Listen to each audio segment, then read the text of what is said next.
It's 1964, and the U.S. Supreme Court just passed the landmark ruling of Brown versus the Board of Education, which ended racial segregation in public schools. Though most southern states continued to resist integration, in 1957, 9 black high school students in Arkansas, today known as the Little Rock Nine, were the first to integrate into an all-white school. They needed presidential military protection just to get to class safely. Activism continued in segregated institutions across the country. Jim Crow laws were still in effect. 3 years later, Lucille and Abon Bridges of New Orleans decided to send their daughter, Ruby, to an all-white school. She was 6 years old. The school district created entrance exams for African American students to see whether or not they could attend an all-white school. Ruby and 5 other students passed the exam. Her first day at William Frantz Elementary School was November 16, 1960. Ruby and her mother were escorted by 4 federal marshals to school every day that year.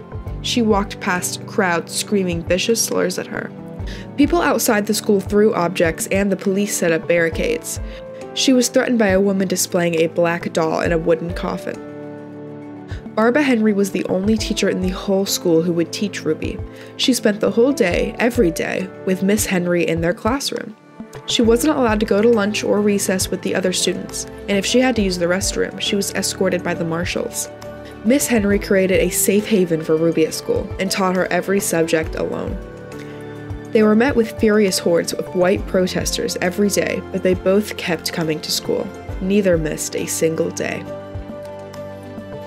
Ruby's entire family suffered for their bravery. Ruby's dad lost his job.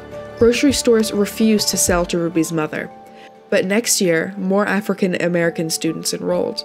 In Ruby's second grade year, she was in classes with white peers. William Frantz Elementary School was actually desegregated.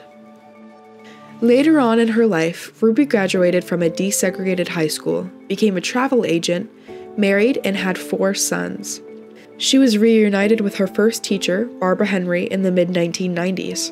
Ruby later wrote about her early experiences in 2 books and received the Carter G. Woodson Book Award.